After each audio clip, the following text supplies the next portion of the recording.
कार्यक्रम के पुण्यार्चक हैं श्री अशोक जी सेठी, श्रीमती रेखा सेठी, निवासी सैन फ्रांसिस्को, कैलिफोर्निया, यूएसए।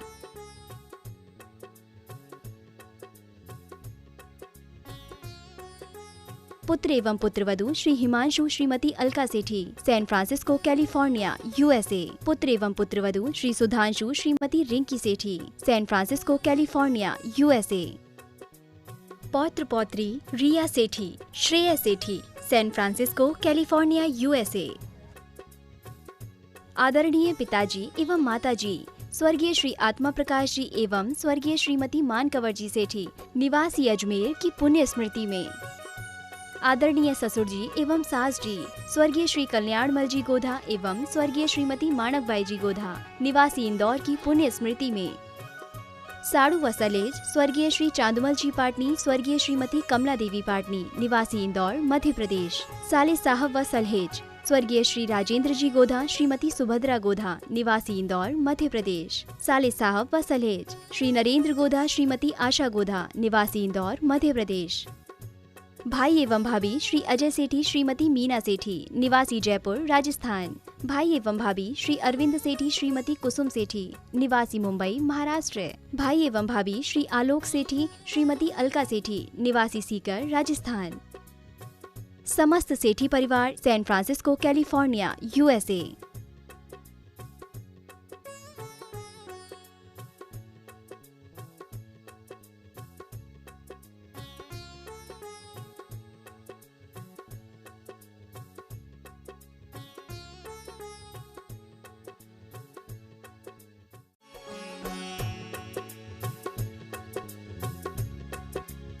नमो सिद्धाणं नमो आयर्याणं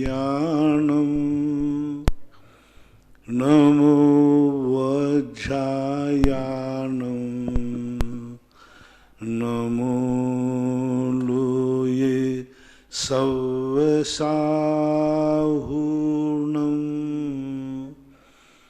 पंच परमेष्टि भगवान की जय। आचार्य श्री गुरुवर कुंद कुंद महाराज की जय। आचार्य श्री गुरुवर विद्यासागर महाराज की जय। परम पूजनीय निर्यापक श्रमण पूज्य श्री सुधा सागर जी महाराज की जय हो। चुल्लक श्री धैर्य सागर जी महाराज की जय। पूज्य श्री के चरणों में समस्त जिज्ञासा कर्ताओं की ओर से कोटि कोटि नमोस्तु। पूज्य श्री विमल कुमार अजमेरा, सीकर, राजस्थान, नमोस्तु महाराज जी। विधर्मी और विजातीय में क्या अंतर है? विजाति जो है एक सांसारिक परंपरा है जो खून से संबंध रखती है।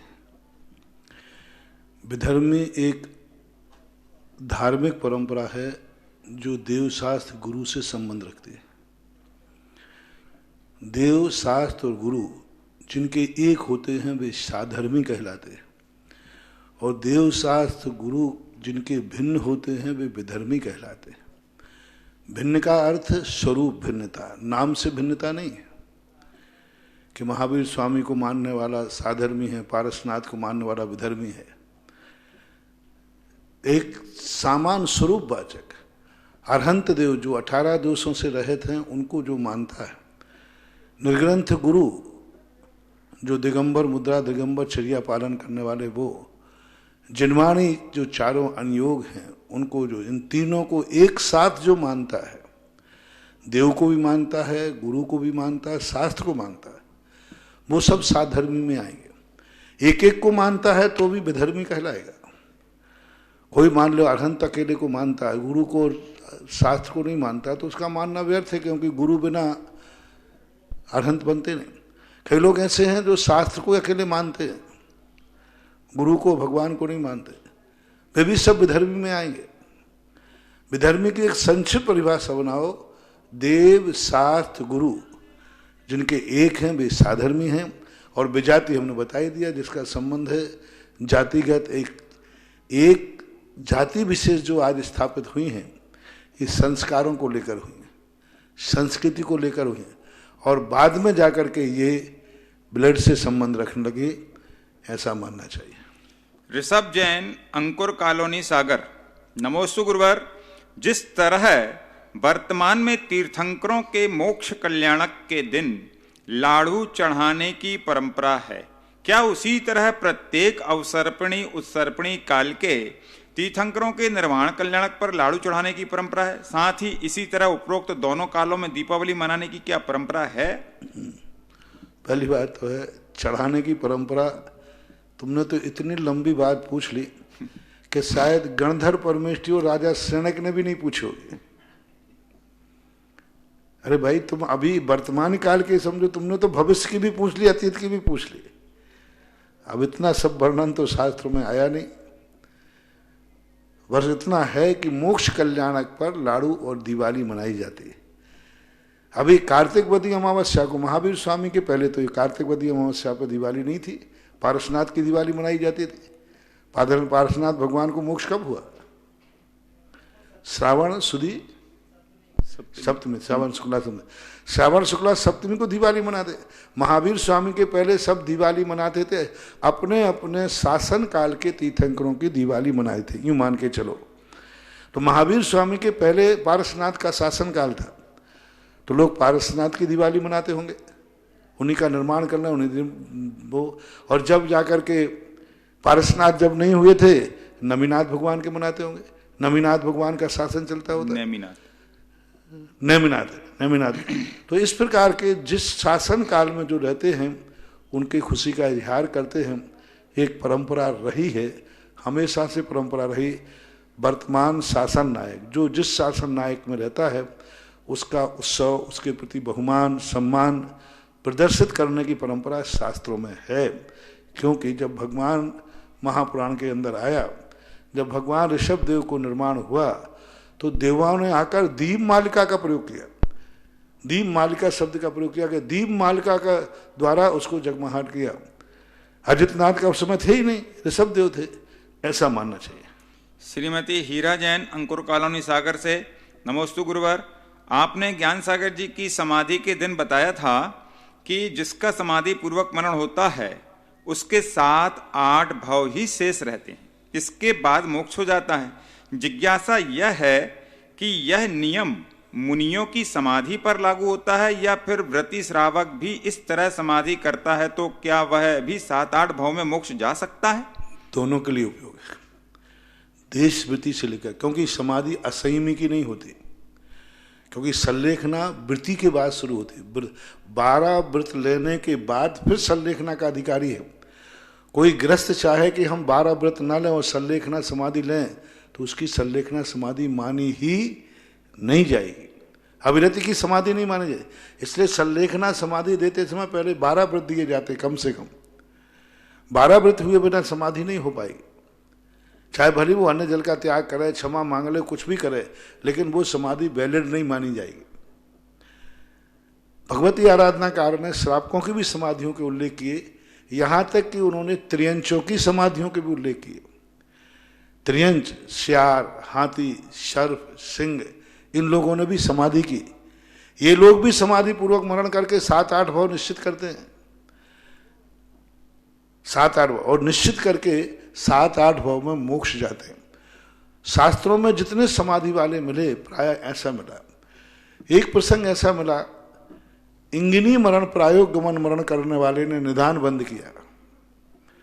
अब निदान बंद करने वाला तो नियम से दुर्गति जाएगा, तो भी वो 7-8 भाव इसलिए रखे हैं कि किसी भी प्रकार के 7-8 भाव में वो सब कवर करके मोक्ष चला जाएगा। त्रियंच भी, देशवृत्ति श्रावक भी, मुनि महाराज भी।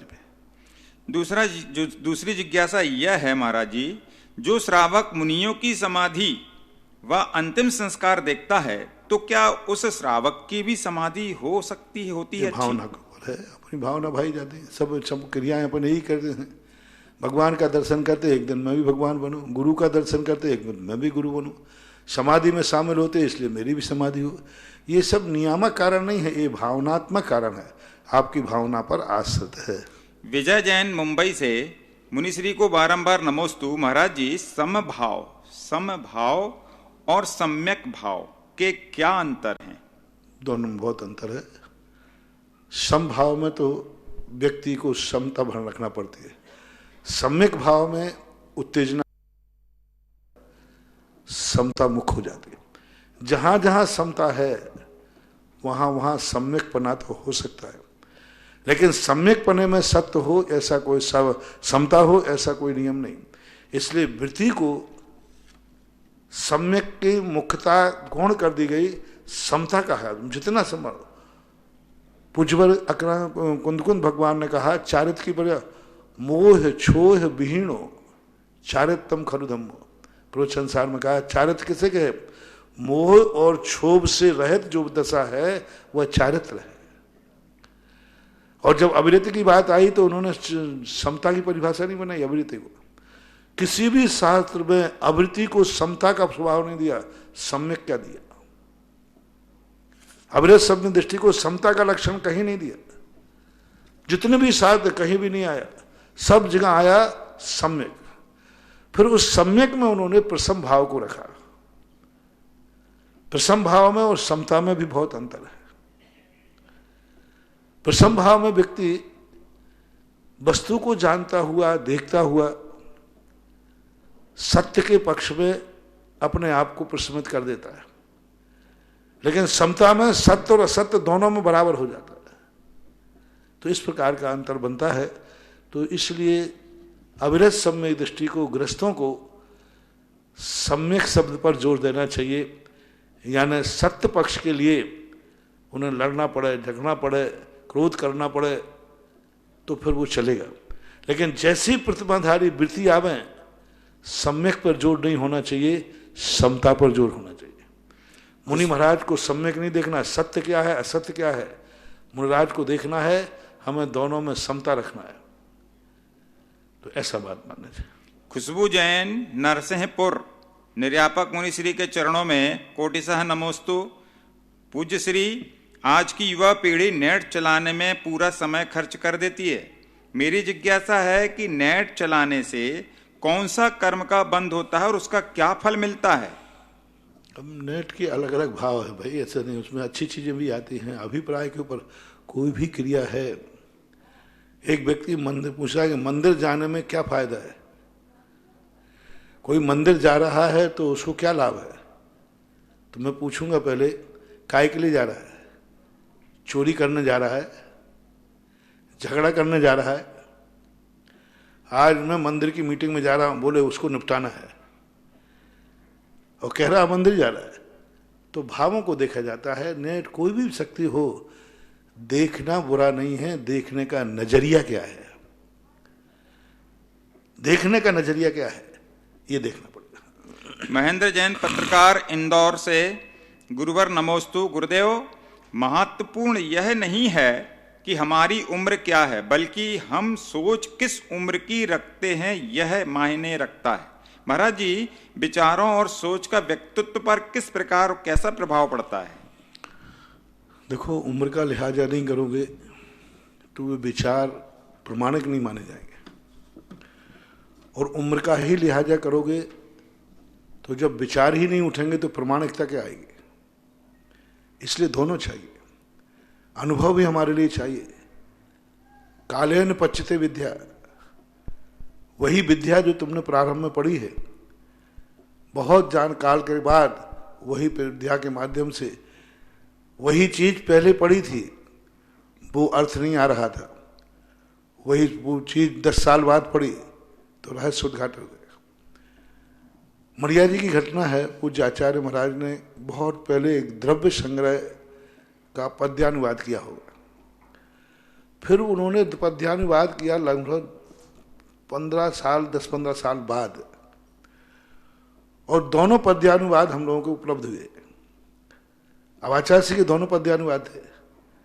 तो हमने कहा, हम लोगों ने कहा आचार्य सिंह इसमें से कौन सा छापना चाहिए? आपके दोनों ही हैं, ये छापे वो। तो बोले वो मत छापना। मैंने कहा है तो आपका ही, कहीं वो 15 साल पहले का सोच था। फिर हम लोगों ने उसको मिलाया, मोहर कोनी का अंतर निकला। बहुत अंतर, बहुत अंतर। इतना अंतर देखा गया कि उस समय उनके विचार, बोले उस समय हमारा विचार कितना था, 10 साल 15 साल में विचार बढ़ेंगे कि नहीं? स्वाध्याय, अनुभव, साधना, तपस्या परिमार्जित था। 15 साल पुराना वो द्रव्य संग्रह और वर्तमान के अनुवाद में इतना अंतर इसमें सिद्धांत था, ठोसता थी बहुत। इसलिए अपन छद्मस्तों को उम्र के अनुसार भी कई बार कार्य बढ़ते हैं, अनुभव बढ़ते हैं, इसलिए उम्र को नकारना नहीं। उम्र भी जरूरी है और सोच भी जरूरी है। यदि हम अपने बेटे को आज से 100 साल पहले, 50 साल पहले में चलाएं तो वो नहीं चलेगा। हमारे कुंतीलाल गदिया है नसीराबाद वाले, ये कह रहे हैं कि महाराज जी हम लोगों को, बच्चे कह रहे सूरत चलो सूरत चलो। अरे भाई तुम्हारा नसीराबाद, अब उनको सूरत नसीराबाद का कचौड़े में काम नहीं चल रहा उनका। हम नसीराबाद में तुमने जिंदगी निकाली है, बच्चे तो अपने हिसाब से जिएंगे, उनकी सोच उनका विचार अलग है, तो हमें उनके विचारों को कद्र करना पड़ेगी, उनके विचारों को, लेकिन अपनी उम्र का लिहाजा नहीं छोड़ना। चाहे भली सूरत जाओ, तुम तो रहना वैसे जैसे नसीराबाद में रहते हो। बच्चों को नसीराबाद में रोकना नहीं और तुम्हारे लिए नसीराबाद के विचार छोड़ना नहीं। जो शांति, जो निराकुलता नसीराबाद में है वो दुनिया में कहीं नहीं मिलेगी। कुछ नहीं लेना एक देना, एक ही तो रोड है जो कुछ नसीराबाद है बस। गांधी चौक से लेकर के सेठ जी की नसिया जो वही नसीराबाद है, उससे ज्यादा कुछ नहीं। इतना घूम लिया तो उसने पूरा नसीराबाद घूम लिया। अब सूरत में तो ऐसी हजारों गलियां हैं, जैसा नसीराबाद का मेन रोड है ना, ऐसे हजारों मेन रोड है। पर संस्कार, शांति, धर्म, सोचों में निराकुलता नसीराबाद में, गांव में है। गांव में एक शांति है। लेकिन आज की आवश्यकता है, आज का सोच विचार यदि इसी रूप में चलते रहेंगे तो हम कभी विकसित नहीं हो पाएंगे। इसलिए दोनों चीजें, अपने उम्र के संस्कार छोड़ना नहीं, अपने विचारों को आधुनिक बनाए बिना रहना नहीं। हमारे ज्ञान सागर महाराज, जब हित संपादक मैंने पढ़ा आचार्य महाराज का 21वीं सदी का विचार, ज्ञान सागर महाराज ने ऐसे ऐसे विचार लिखे उसमें, 21वीं सदी के विचार, जो आज विचार हैं वे उन्होंने 50 साल पहले लिख दिए। तो हमें दोनों चीजों पर सामंजस्य बैठालना पड़ेगा। प्रेरणा जैन दिल्ली से, महाराज श्री के चरणों में बारंबार नमोस्तु। 5000 धनुष ऊपर स्थित समौ शरण को नीचे से मनुष्य त्र्यंच जीव देख पाते हैं या नहीं? अब ये समोषण के संबंध में तो नहीं कह सकते, लेकिन बिहार के समय का वर्णन जरूर हरिवंश पुराण के अंदर आया है कि लोग ऐसे देखते हैं जैसे भगवान हमारे बराबरी पे चल रहे हो, ऐसी गर्दन नहीं करना पड़ती। वो देव लोग ऐसी सेटिंग कर देते हैं कि सब व्यवस्थित होता है। आश्चर्यजनक। समोषण की तो नहीं कह सकते कि नीचे से दिखता है या नहीं दिखता, लेकिन सीढ़ी तो नीचे से लगती है, 20,000 सीढ़ी है नीचे से ही है। नहीं तो सीढ़ी लगती है, वो भगवान थोड़ी दिख रहा है, नीचे से दर्शन हो रहा हो, मानस स्तंभ के दिख रहा हो, ऐसा कुछ वर्णन आया नहीं है। लेकिन विहार करते समय 5000 धनुष ऊपर भगवान विहार करते हैं तो बराबर नीचे खड़े हुए लोग, दोनों पंक्तियों में लोग खड़े हैं और विचार करें। विकास दुंदुभी के संबंध में एक कथन आया है, पूज्यवर मानतुक आचार्य महाराज ने दुंदुभी का वर्णन करते हुए कहा, गंभीर तार रव पूरित दिग विभागो सद्धर्म राज जय घोषण घोषकासन के दुंदुभी धुनति ते यशसा प्रवादी। यानी दुंदुभी बच करके ये कह रही है, आओ आओ सद्धर्म राज जय घोषण। सद्धर्म राज रूपी राजा या राज यहां पर पधारे हैं, घोष उनको बुलाते हैं। संगम भूति दक्षा, क्या कहते हैं, इसका सब लोग संगम कीजिए, संगम करने का संदेश देती है। तो अब ऐसी कोई आवाज दुंदुभी की वहां समोषण से नीचे आती हो तो ही हो सकता है। त्रैलोक लोक शुभ संगम भूति दक्षा सद्धर्म राज जय घोषण घोष का संदेश। विकास जैन दिल्ली से, महाराज श्री के चरणों में बारंबार नमोस्तु। महाराज श्री 5 पैताला में एक नाम सिद्ध क्षेत्र भी आया है, वह सिद्ध क्षेत्र कौन सा है? सिद्धालय से लगभग 1100 या 1500 धनुष ऊपर जाकर के सिद्ध क्षेत्र, सिद्धशिला नीचे है। सिद्धशिला पे भगवान नहीं होते। सिद्धशिला तो मात्र खाली है, कोई भी विशेष उपयोग नहीं है उसका। सिद्ध शिला से ऊपर जाकर सिद्ध छेद शुरू होता है, बीच में गैप है जहाँ सिद्ध भगवान भी नहीं है और सिद्ध शिला भी नहीं है, इसलिए सिद्ध छेद को अलग माना और सिद्ध शिला को अलग। लोक का अंत भाग, बिल्कुल अंत। लोक का अंतिम भाग होता है सिद्ध छेद। अंतिम बात वलय में सिद्ध क्षेत्र होता है, हालांकि सिद्ध शिला भी वहीं पर है, सिद्ध शिला और वो बात वलय, लेकिन दोनों में अंतर है। बस वैभव जैन दिल्ली से, महाराज श्री के चरणों में बारंबार नमोस्तु। महाराज श्री, आकाशगामी रिद्धि और चारण रिद्धि में क्या अंतर है? गणधर वलय, भक्तांबर विधान, 64 रिद्धि, सभी में अलग अलग नाम दिए हैं, हम किसको क्या समझें? आकाशगामी और चारण रिद्धि दोनों अलग अलग तो दिए उन्होंने। अब इनमें आकाश में गमन करने की चारण रिद्धि भी वही है, एक सी है लगभग। ये रिद्धियां हैं, नाम से अलग अलग प्रकट होती हैं, कोई विशेषता कोई नजर नहीं आती। रेणु जैन दिल्ली से, पूजपाठ चरणों में बारंबार नमोस्तु। आरिकाओं को संस्थान विचय धर्म ध्यान न होने का कारण हीन सैनन है या अन्य कोई कारण? परिग्रह का सद्भाव। कोई भी सिद्धांतिक ग्रंथों को जैन दर्शन के अनुसार निषेध किया है तो परिग्रह के कारण किया, असंयम के कारण किया। सिद्धांत ग्रंथों को भी पढ़ने के लिए मना किया, क्यों कहा? परिग्रह सद्भाव। वही व्यक्ति जब परिग्रह से रहित हो जाता है, मान लीजिए कोई गृहस्थ है, वो व्यक्ति पढ़ने को मना, वही मुनि बन जाए, परिग्रह त्याग दे, तो उसी को अधिकार हो जाते हैं। इसलिए संघनन तो कार्यकारी नहीं है, क्योंकि एक ही व्यक्ति जब गर्भ में पढ़ने का मनाही है, मुनि बनने के बाद पढ़ सकता है, एक ही व्यक्ति। इसलिए संघनन तो कार्यकारी नहीं होता। संयम और परिग्रह, ये दो के कारण से ये व्यवस्थाएं स्वाध्याय की बनाई। अभिषेक जैन अलवर, महाराज जी, जब किसी व्यक्ति के हाथ की एक उंगली कट जाने पर या किसी की आंख फूट जाने पर उस व्यक्ति को विकलांग नहीं माना जाता और उसे अभिषेक पूजन आहार आदि कार्यों में अनुमति दी जाती है, तो फिर जन्म के 45 साल बाद शरीर में सफेद दाग होने पर किसी व्यक्ति को उस सब कार्यों से वंचित करना कहां तक उचित है? वो एक बीमारी है, वायरस है।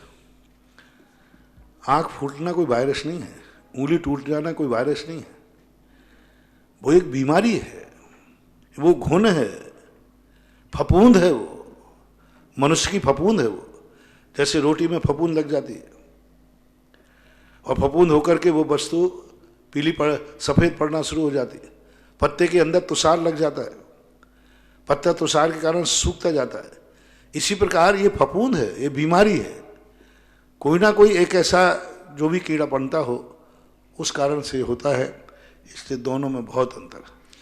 दिलीप जैन डोणगांव महाराष्ट्र, गुरुदेव के चरणों में कोटि कोटि नमोस्तु। गुरुदेव, कोई श्रावक जो पढ़ा लिखा नहीं है और उस वजह से शास्त्र का ज्ञान उसे नहीं है, वह अनुव्रत धारण कर प्रतिमा लेना चाहता है। कुछ लोग कहते हैं कि पहले स्वाध्याय करो, समझो और बाद में व्रत लो, नहीं तो तुम्हारा व्रत लेके भी बाल बाल मरण ही होगा, कुछ भी साध नहीं होगा। क्या यह सही है? नहीं, बिल्कुल गलत है। आप व्रत अच्छी तरह लीजिए, व्रत का और स्वाध्याय से कोई संबंध नहीं है। मात्र चर्या का पालन करना है। जो चर्या बताई गई है उतनी चर्या भी यदि आप पालन करते हो, मान लीजिए आपको तत्व ज्ञान नहीं है लेकिन सामायिक में 5 मालाएं फेर लेते हो, जाप कर लेते हो, तो आपका जघन विशुद्धि परिणाम तो बनता ही है। इसलिए ऐसे भय में मत आए। स्वाध्याय का व्रतों से कोई संबंध नहीं। शब्द ज्ञान से सारे त्रियंच, कितने असंख्यात त्रियंच पंचम स्थानवर्ती होते हैं, उनको नमोकार मंत्र भी नहीं आता, कुछ भी नहीं आता, और पंचम स्थान है। अंजन चोर को नमोकार मंत्र भी नहीं आया और मुनि बनकर मुख चला गया। नमोकार मंत्र पढ़ाया तो वो भी नहीं पढ़ पाया, नमो रहंताणम नहीं पढ़ पाया, और एक अंतर्मुहूर्त बाद दीक्षा लेकर के केवल ज्ञान प्राप्त करके मोक्ष चला गया। तो ये शब्द ज्ञान का हमारे यहाँ कोई महत्व नहीं। भाव ज्ञान, जो भाव श्रुत है, वो होना अनिवार्य है। संजय मीना जैन आधारताल जबलपुर, मेरे आराध्य गुरु के चरणों में कोटिसा नमन। महाराज जी, कृतकृत्य वेदक सम्यक दृष्टि जीव कभी चतुर्थ गुणस्थान से नीचे नहीं गिरते हैं। महाराज जी, मेरी जिज्ञासा है कि कृतकृत्य वेदक सम्यक दृष्टि से क्या अभिप्राय है? नाम ही बता रहे हैं। वेदक के 2 भेद हैं, एक वेदक सम्यक दृष्टि होता है जो सम्यक प्रकृति का वेदन करता है। कृतकृत वेदक का अर्थ है धन्य धन्य हो गया, अब बस अंतिम वेदक है, उसकी अंतिम एक फाली बचती है।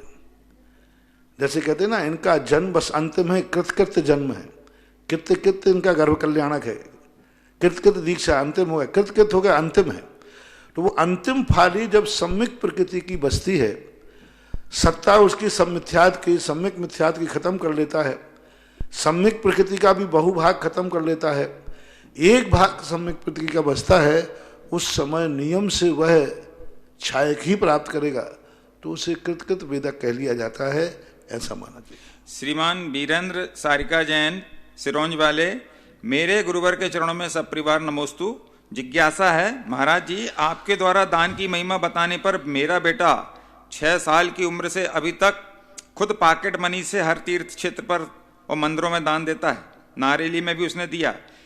महाराज जी, हम माता पिता की वेदना है कि महाराज जी वह हमसे दान की राशि क्यों नहीं लेता, ये हमारे कौन से पाप कर्म का उदय है? अच्छा है, संस्कार है उसमें, बढ़िया है। आप उसके नाम से दान दे दो, वो नहीं लेता तो कोई बात नहीं, अपने अपने नाम के करो। आप उसके नाम से आप दान दे दीजिए तो बराबर, कोई फर्क नहीं पड़ता। वो दे रहा है, एक स्वाभिमान है तो अच्छा है। लेकिन यदि माता पिता दान की बात कहते हैं तो उसको देने में कोई बाधा नहीं होना चाहिए। इंजीनियर राकेश जैन शिवरार्थी दमोह वसुंधरा नगर, नमोस्तु गुरुवर। मेरी शंका है, वैष्णव मत में मृत शरीर को जलाने की प्रथा है, फिर बच्चों को दफनाने के पीछे क्या कारण है? अब ऐसा कोई कारण अलग से कहीं भी किसी भी सिद्धांत में देखने में नहीं आया। अब मेरी दृष्टि से यही होगा कि उतने छोटे से के लिए जलाने के लिए कितनी लकड़ी लगाएं, छोटा सा तो है। अब लकड़ी उतनी छोटी छोटी बना करके कैसे बनाएं? तो यही कहना चाहिए कि छोटा सा होने के कारण अब उतनी लकड़ियां लगाना, उतनी छोटी सी अर्थी बनाना संभव नहीं होता होगा, इसलिए उसको दफनाने लगे। बाकी और कोई लॉजिक हमें कहीं समझ में आया नहीं। अपनी समाज और धर्म में इसके बारे में कुछ वर्णन? कोई चर्चा नहीं। दीपक जैन बांसवाड़ा, नमोस्तु महाराज जी। वर्तमान में महावीर भगवान व पारसनाथ भगवान के ही समोषण मंदिर मिलते हैं, ऐसा क्यों? कोई बाधा नहीं, आप 24 भगवानों के बनाओ। आप बनाओ तो आदिनाथ का बना लेना, आप बनाओ तो श्री अंशनाथ का बना लेना, आपको कोई बाधा नहीं, जैसे आपकी इच्छा हो। देवयश जैन इंदौर से, नमोस्तु गुरुदेव। मेरा प्रश्न है, तीर्थंकरों का ही क्यों समोषण लगता है, केवल ज्ञानी मुनि राजों का क्यों नहीं लगता? अपने अपना पुण्य है, अपनी उन्होंने इतना पुण्य कमाया है। वो केवल ज्ञानी ने अपने आत्मा का कल्याण किया, जगत का कोई कल्याण की भाव नहीं सोची। उन्होंने इतना पुण्य कमाया।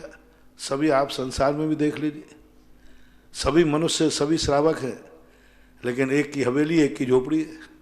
श्रावक दोनों है, जैन है, एक कार में घूम रहा है, एक साइकिल पे चल रहा है। अब महाराज आप पूछोगे दोनों में अंतर क्या है? ये अपने अपने पुण्य का फल भोग है संसार, एक खस्टाटी सींचता और एक ले रहा बहार। जितेंद्र कुमार जैन, डबेरा MP ग्वालियर, नमोस्तु गुरुदेव। हमारा सवाल यह है, चतुर्मुखी वेदी पर श्री जी का अभिषेक क्या एक तरफ ही होता है या कोई व्यक्ति चारों तरफ भी कर सकता है? व्यवस्था है, आपकी जैसी व्यवस्था हो वैसा कर ले। मुकेश जैन, बेगमगंज, नमोस्तु महाराज जी। जिज्ञासा है, विद्यार्थियों के जो पुस्तक पुरानी हो जाती विद्यार्थी की, उनका क्या करना चाहिए? रद्दी में देना चाहिए या किसी को दे देना चाहिए? कौन सी पुस्तक? लौकिक पुस्तकें स्कूल की। दूसरों को पढ़ने के दे देना चाहिए, यदि काम आती है। रद्दी में नहीं बेचना चाहिए उसको। किसी को, आप जो गरीब बच्चे हैं, कोई काम में आती है तो करना चाहिए, नहीं तो जो लाइब्रेरियां होती हैं, लौकिक लाइब्रेरियां, उनमें जाके रखना चाहिए, उपयोग करना चाहिए। परम पूज्य संत शिरोमणि आचार्य गुरुदेव विद्यासागर जी महाराज के परम आज्ञानुवर्ती शिष्य निर्यापक श्रवण मुनिपुंगा श्री सुधासागर जी महाराज के चरणों में जिनवाणी व सुधा कलश चैनल के दर्शकों द्वारा बारंबार नमोस्तु नमोस्तु नमोस्तु। यहाँ क्षेत्र के लिए कुछ घोषणा आई है। विश्व के बड़े बाबा की वेदी में स्वर्ण कार्य हेतु 11,000 रुपये की राशि से श्रीमती लता मोदी, चंद्रेश मोदी, मेहरोनी, और दूसरा नाम है 5151 रुपये की राशि में अमन की प्रथम पुण्य स्मृति में रविंद्र बुखारिया बंदा टीकमगढ़ से। महाराज श्री प्रथम जिज्ञासा है रुचि जैन आगरा से। महाराज श्री लड़कियों को नौकरी नहीं करनी चाहिए, यदि किसी के यहाँ पर एक ही बेटी हो तो वह ऐसा क्या करे जिसके बिना नौकरी किए अपने माता पिता की सेवा कर सके।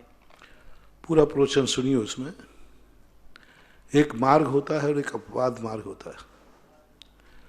हम तो कहते हैं रोटी नहीं खाना चाहिए, आगम में लिखा है, पर वस्तु ग्रहण करना नहीं चाहिए। लेकिन हम जिससे भूख सहन नहीं हो तो मरण को प्राप्त हो जाए तो एक व्यक्ति आहार करता है और गणधर परमेष्टि निराहारी रहते हैं, दोनों में से श्रेष्ठ कौन है? तो अब उन जैसे अपन निराहारी रहे तो अपना राम राम सत हो जाए। मार्ग की बात है। मार्ग क्या है? शौक से नहीं, मेरा कहना है मार्ग नहीं। आज चला करके पढ़ रहे हैं, चलाकर नौकरी, घर में खूब, हमने पूरा प्रवचन सुनो उसमें, घर में पूरी संपत्ति है, घर में सुख सुविधाएं हैं, शौक से नौकरी करने जा रहे हैं।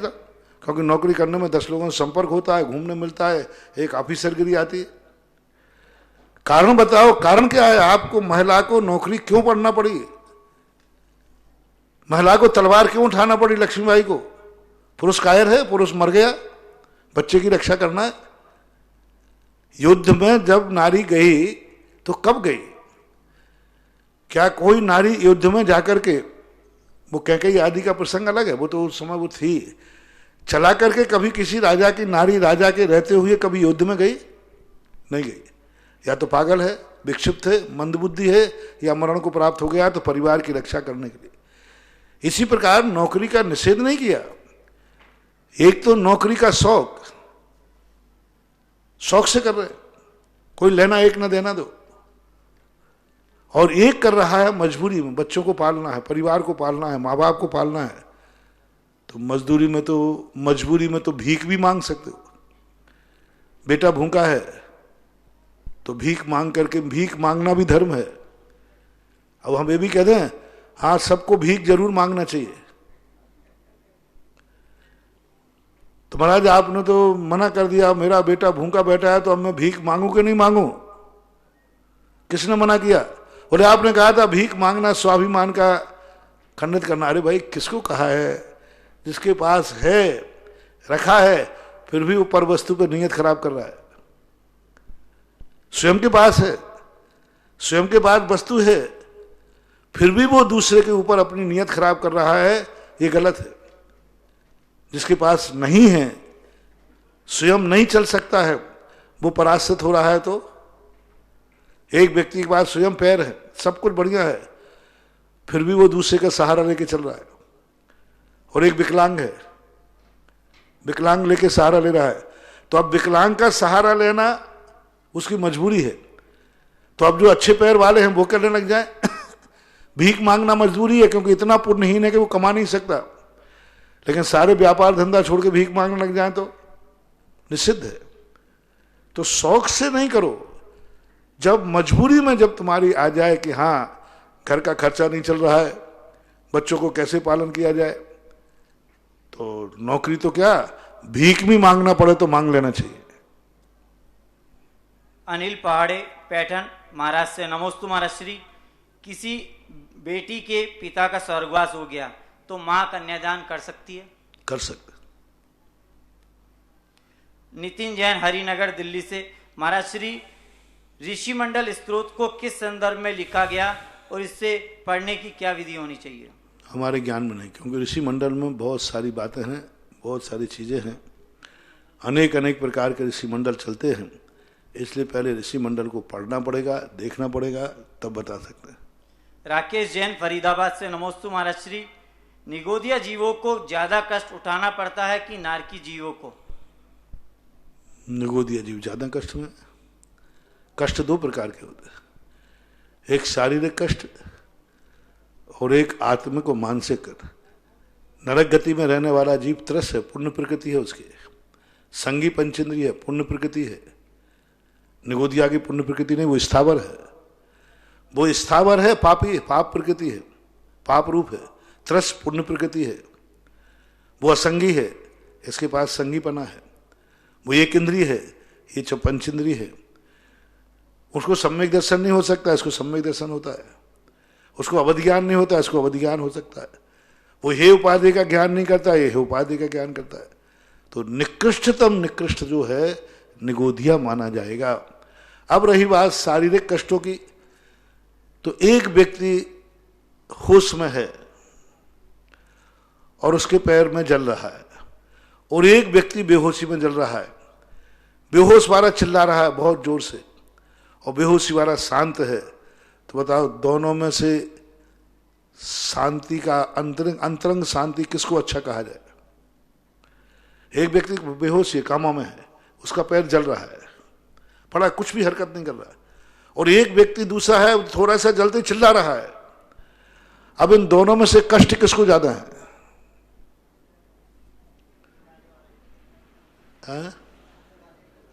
कष्ट किसको ज्यादा है? जो चिल्ला रहा है उसको या जो बिल्कुल शांत पड़ा है उसको? चिल्लाने वाले का कष्ट कम है, उसका तो इतना कष्ट है कि वो अंदर ही अंदर घुट रहा है, उसको होश ही नहीं है। एक व्यक्ति कष्ट में चिल्ला रहा है और एक व्यक्ति घुट रहा है।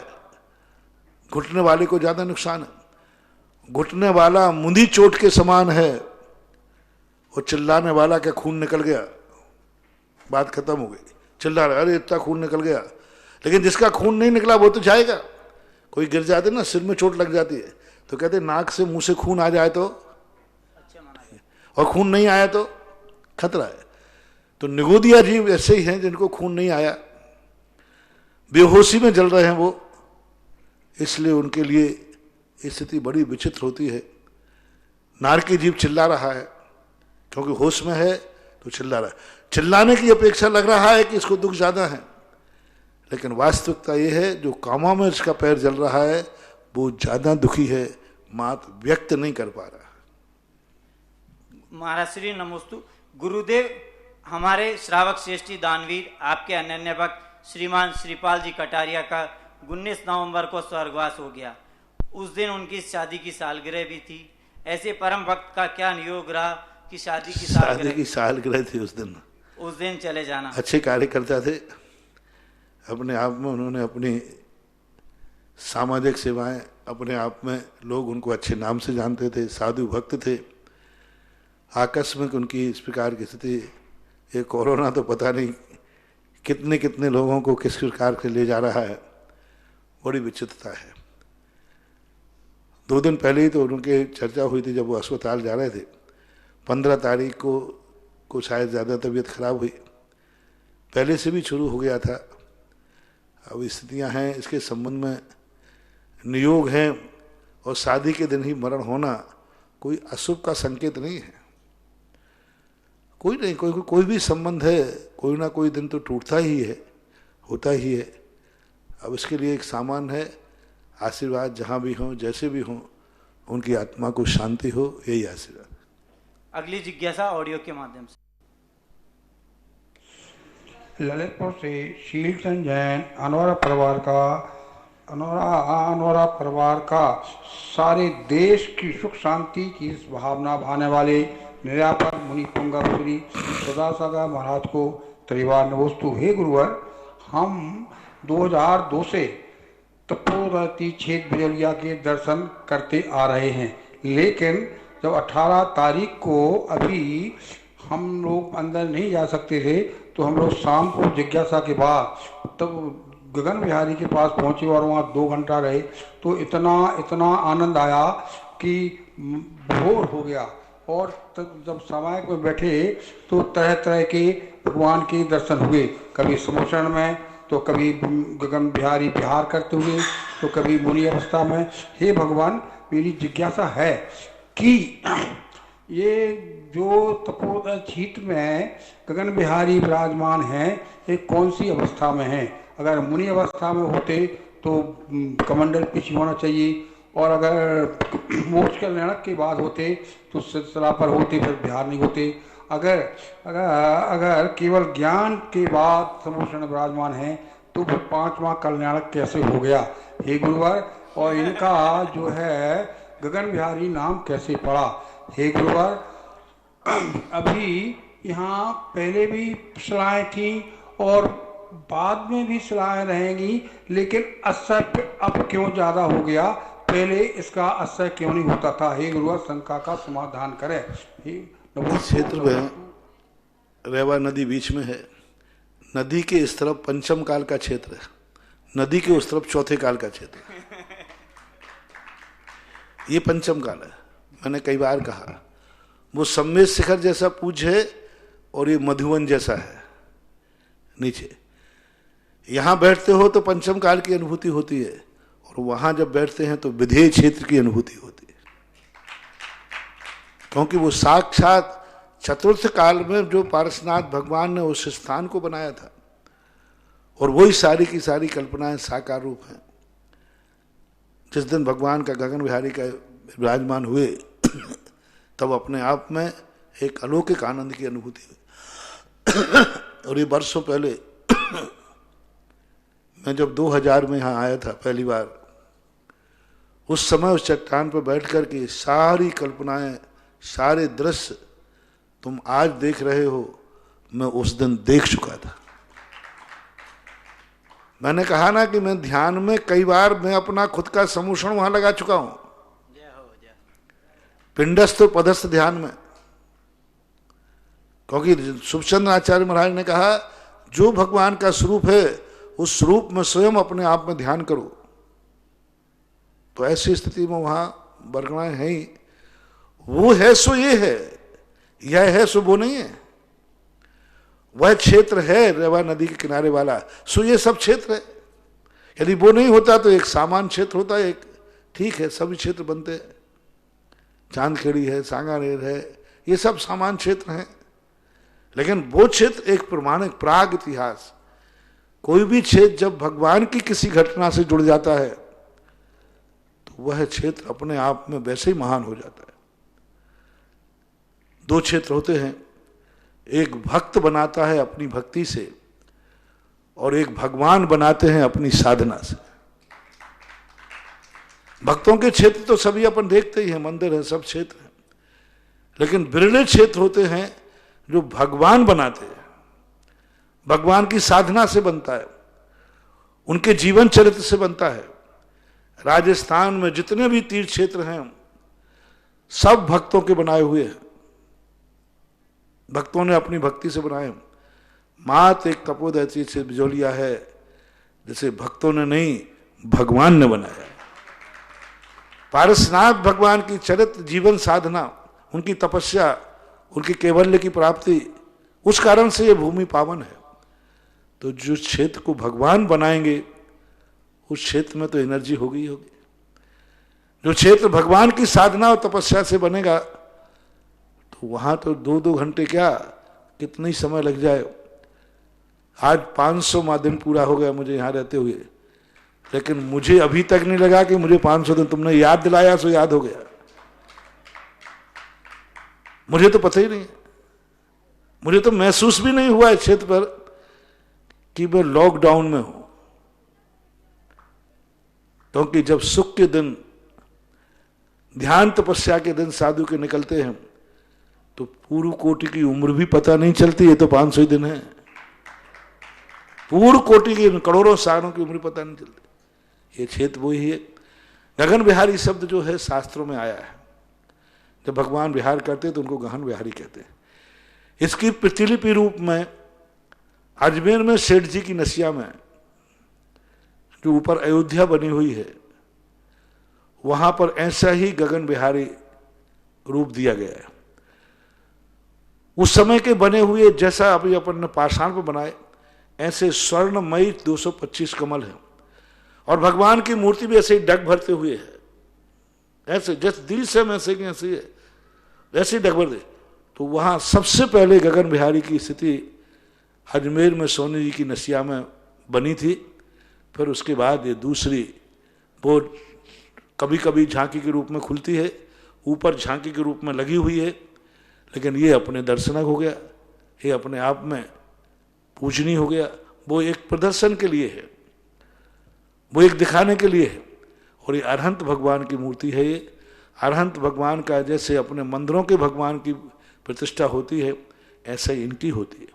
मोक्ष कल्याणक का आरोपण सभी मूर्तियों पर आरोपण होता है, क्योंकि मोक्ष कल्याणक का आरोपण नहीं करोगे तो फिर कब करोगे, फिर इनका मोक्ष कभी होगा ही नहीं फिर, इसलिए आरोपण कर दिया जाता है। अरहंत भगवान की मूर्ति है, उस पर चिन्ह खुदा हुआ है और अष्ट प्रातिहार्य देवता लिए हुए पीछे खड़े किए जा रहे हैं। तो वो सब चीज़ों से अभी 16 इंद्र खड़े होना, अष्ट मंगल और अष्ट प्रातिहार्य के, वो खड़े होते ही अभी वैसे ही रखे हुए हैं, उसमें इतने अच्छे लग रहे हैं। वैभव बढ़ते जाना है, अभी और पता नहीं क्या क्या वहाँ होगा।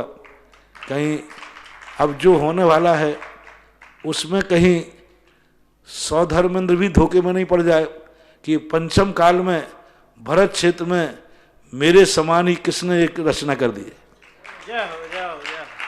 देवताओं को भी एक दिन दर्शन करने आना पड़ेगा कि अभी तक हमने सुना था कि देवता ही अलौकिक रचना करते हैं, लेकिन अब मनुष्यों में भी ये ताकत आ गई, मनुष्यों में भी ये ताकत आ गई। 225 कमूल का अधिकार मात्र देवताओं को है। जिनेन्द्र दत्ता, हितम विभूति रभूति जिनेन्द्र दत्ता, ऐसा आता है ना उसमें, उन्नेन्द्र हेम नव पंकज पुंज कांति परयूल सन्नक मयूक शिखाभ रामऊ पादौ पदानि तब यत्र जिनेन्द्र दत्ता पद्मानि तत्र विविधा परिकल्पयन्ति। देवता कर सकते। भारत में पहली बार नसिया को छोड़ करके, वो तो एक खुले रूप में गगन विहारी मंदिर की मूर्ति विश्व में पहली बार बिजोलिया क्षेत्र में स्थापित हुई और यहाँ साक्षात ऐसी घटना घटी थी। ये रचना नहीं है, यहाँ ये साक्षात है। यहाँ भगवान ने ऐसा ही कभी एक चैत बधी चौथ के दिन भगवान को केवल ज्ञान हुआ था, संभवतः तारीख ही होना चाहिए। चैत बधी, आपके यहाँ मेला कब भरता है? तो वो केवल ज्ञान की तिथि है ना। चैत बधी चौथ को भगवान को केवल ज्ञान हुआ था। लगभग 1 माह तक यहां भगवान का उपदेश हुआ। इसके बाद विहार करके भगवान का विहार चौलेश्वर पारसनाथ की पहाड़ी पे गया। तो यहां पर 1 माह उपदेश देने के बाद भगवान ऐसे डग भरी होगी और ऐसे 225 कमल बिछे होंगे। वो दृश्य था, अपन ने उसको प्रदर्शित किया है। अगली जिज्ञासा ऑडियो के माध्यम से। पूज्य आध्यात्मिक संत तीर्थोद्धारक मुनिपुंगव सुधासागर जी महाराज के पावन पुनीत चरणों में अस्य क्षेत्र थुबोंजी कमेटी व धुर्रा परिवार का बारंबार नमोस्तु। परम पूज्य गुरुदेव परम पूज्य मुनि श्री उत्तम सागर जी महाराज आपके चरणों में नमोस्तु अर्पित कर रहे हैं और जिज्ञासा रख रहे हैं। नमस्तु भगवान, नमस्तु मेरे राम, मेरे प्रणाम स्वीकार करो। एक जिज्ञासा, छोटी सी जिज्ञासा है। जिज्ञासा पूछने से पहले आपके पावन श्री चरणों में 2 पंक्ति अर्घ्य के रूप में चढ़ा देता हूं, उसके बाद में जिज्ञासा आपके सामने रखता हूं।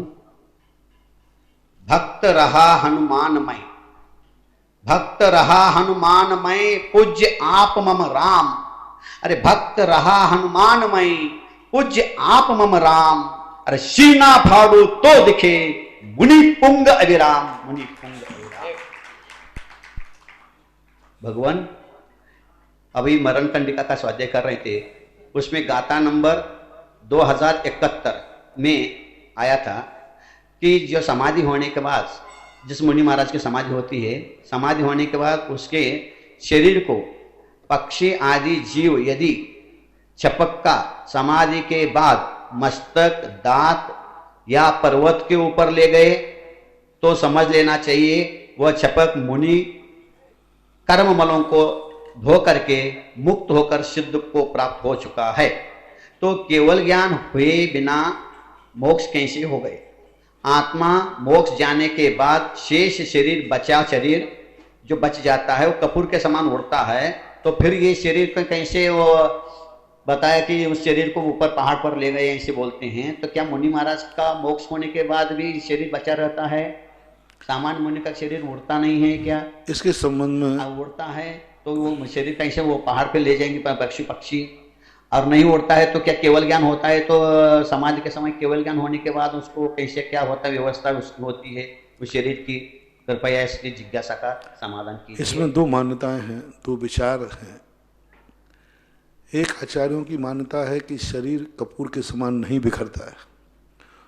मरणकंडिका के अलावा और भी स्थानों पर वर्णन आया है कि उनका शरीर बिखरता नहीं है, जैसे ही वो मोक्ष होता है उनका शरीर जमीन पर गिर जाता है और जमीन पर गिरने के बाद उस शरीर को देवता आदि आकर के उनका कल्याण करते, दाह संस्कार करते हैं। दूसरा, यदि कहीं ऐसी प्रसंग आता हो कि भाई उनका मोक्ष हो गया, शरीर पड़ा रहा और शरीर पड़े होने के कारण से चील आदि गिद्ध लेकर पर्वत की तरफ ले गए, तो उस मान्यता की धारणा को शायद मरणकंडिकाकार ने स्वीकार किया हो। भगवती आराधनाकार ने भी इस बात का उल्लेख किया है, लेकिन उन्होंने निर्माण की बात नहीं कही।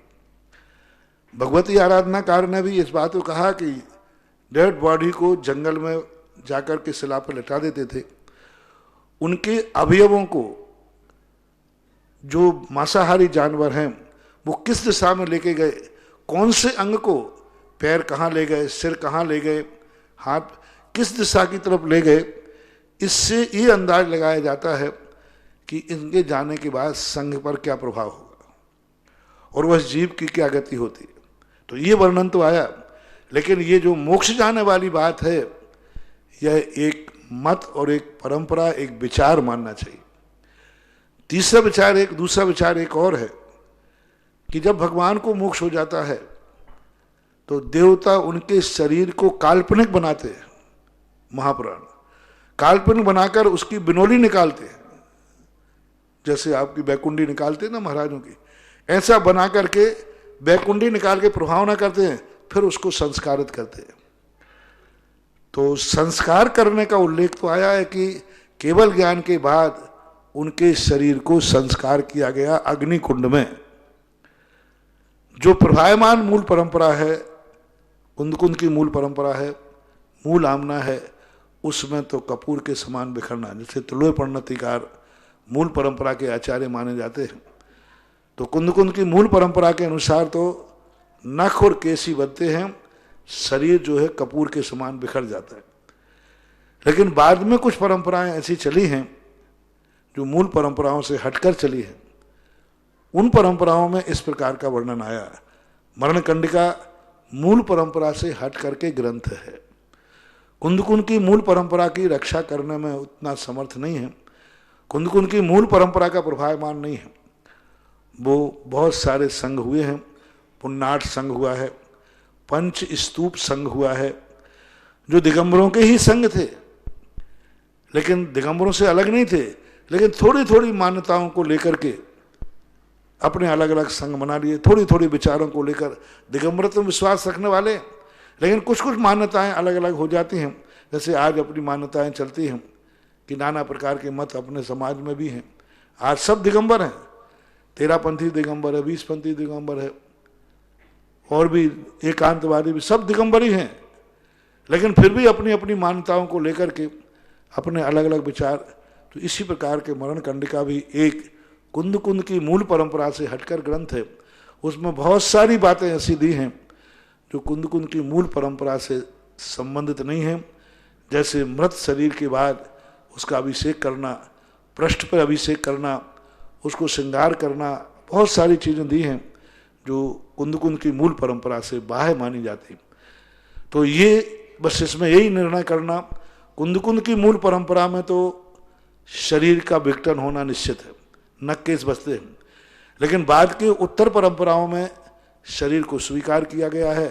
उसी परंपरा में मरणकंडिका के विचार को मान लेना चाहिए। गुरुदेव नमोस्तु। राजेंद्र जैन कटंगी से, महाराज श्री आपने 4-5 दिन पहले प्रवचन दिया था कि अपनी जन्मभूमि को नमस्कार करना चाहिए, तो किसी का जन्म अस्पताल में हुआ हो तो अस्पताल को जन्मभूमि मानकर नमस्कार करना चाहिए? वो अस्पताल को तो नहीं मानना चाहिए, अपने घर को मान लेना चाहिए। अस्पताल के बाद फिर कहाँ लाए थे?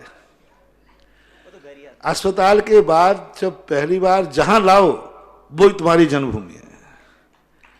क्योंकि अब आज का मामला, अब किसी का प्लेन में जन्म हो जाए तो क्या करोगे?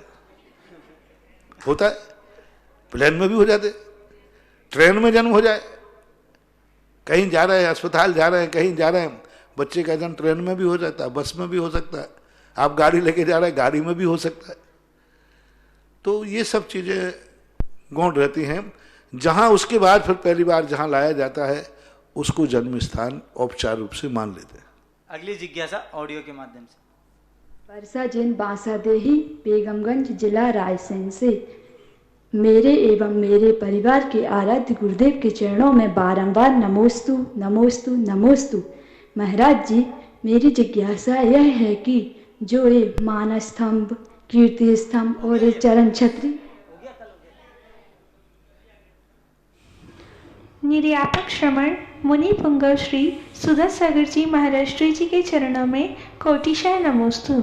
महाराष्ट्री जी, पहले के समय में घरों में सादा भोजन बनता था और घर के सभी सदस्य भोजन करने के पश्चात संतुष्टि और आनंद का अनुभव करते थे।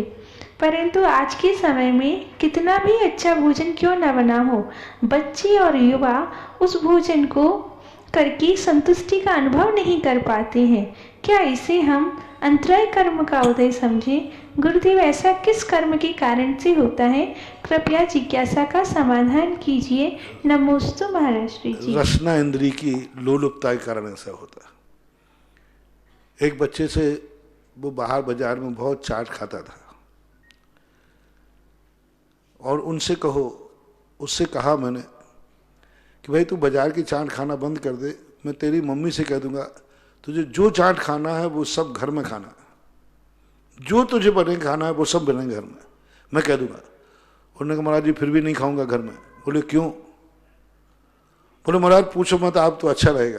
मैंने कहा मैं तो अब तो पूछूंगा, तुझे चाट ही खाना है और मैं तेरे घर में दिला रहा हूं तो फिर वहां क्यों आप फिर क्यों? तो बोले महाराज जी बात सुनो, ये माँ जब चाट देती है ना तो मिर्ची ऐसी डालती है इतनी सी और खोमचे वाले से इतनी सी वो इतनी बड़ा ले खा मर। बोले तो अब बताओ इतनी सी बात माँ इसलिए कम डालती है कि नुकसान नहीं करे। खोमचा वाला कहता मेरे बाप को क्या रहता है, कल मरे तो आज मर। बस वो कारण मूल है। अब सबके जगह यही स्थिति है। अब नसीराबाद वाले हैं, ये घर का कचौड़ा नहीं खाते, बाजार का ही खाते। घर में पत्नी कह रही, माँ कह रही घर में बना दो, नहीं वो बाजार वाले ही चाहिए, वो होटल का। एक स्थान पर एक कचौड़ी बिकती थी, लोग लाइन लगा के बिकती थी, सब लाइन लगा के लेते थे। घर वालों की कचौड़ी नहीं खाए, घर में बनी बनाई छोड़ देगा, वहां जाएंगे सब खाने। सारे लोग चाट वाले परेशान, सारे घर वाले परेशान कि आखिर ऐसा क्या डालता है अमृत ऐसा, जिस कारण से लोग सब कहते नहीं खाऊंगा तो वहीं कुछ नहीं। वो कचौड़ी में एक बूंद तेजाब डालता था। अब तेजाब डालने से क्या है, वो एकदम खाने में एकदम झार लगेगा, चटपटी। मिर्ची भी इतनी चटपटी नहीं। अब बोलो वो तेजाब के कारण से लोग वहां टूटते थे।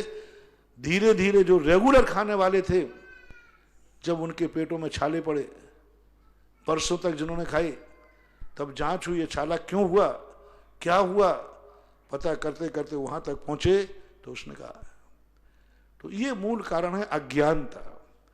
क्योंकि बाजार की चीज में कोई ना कोई ऐसी गंदी चीज डली है जो तुम्हारे शरीर को नुकसानदायक है, और रसना इंद्री लोलपियों को वही चीज अच्छी लगती है जो नुकसानदायक होती है, इसलिए। और बाकी कोई दूसरा कारण तो मेरे ध्यान में है नहीं। इस कार्यक्रम के पुण्यार्चक थे श्री अशोक जी सेठी, श्रीमती रेखा सेठी, निवासी सैन फ्रांसिस्को, कैलिफोर्निया, यूएसए।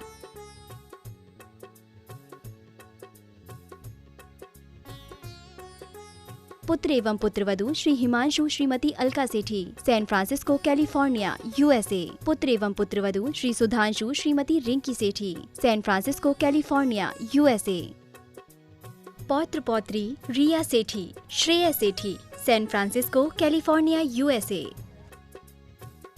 आदरणीय पिताजी एवं माताजी स्वर्गीय श्री आत्मा प्रकाश जी एवं स्वर्गीय श्रीमती मानकवर जी सेठी, निवासी अजमेर की पुण्य स्मृति में। आदरणीय ससुर जी एवं सास जी स्वर्गीय श्री कल्याणमल जी गोधा एवं स्वर्गीय श्रीमती माणकबाई जी गोधा, निवासी इंदौर की पुण्य स्मृति में। साड़ू व सलेज स्वर्गीय श्री चांदुमल जी पाटनी, स्वर्गीय श्रीमती कमला देवी पाटनी, निवासी इंदौर, मध्य प्रदेश। साले साहब व सलहेज स्वर्गीय श्री राजेंद्र जी गोधा, श्रीमती सुभद्रा गोधा, निवासी इंदौर, मध्य प्रदेश। साले साहब व सलहेज श्री नरेंद्र गोधा, श्रीमती आशा गोधा, निवासी इंदौर, मध्य प्रदेश। भाई एवं भाभी श्री अजय सेठी, श्रीमती मीना सेठी, निवासी जयपुर, राजस्थान। भाई एवं भाभी श्री अरविंद सेठी, श्रीमती कुसुम सेठी, निवासी मुंबई, महाराष्ट्र। भाई एवं भाभी श्री आलोक सेठी, श्रीमती अलका सेठी, निवासी सीकर, राजस्थान। समस्त सेठी परिवार, सैन फ्रांसिस्को, कैलिफोर्निया, USA।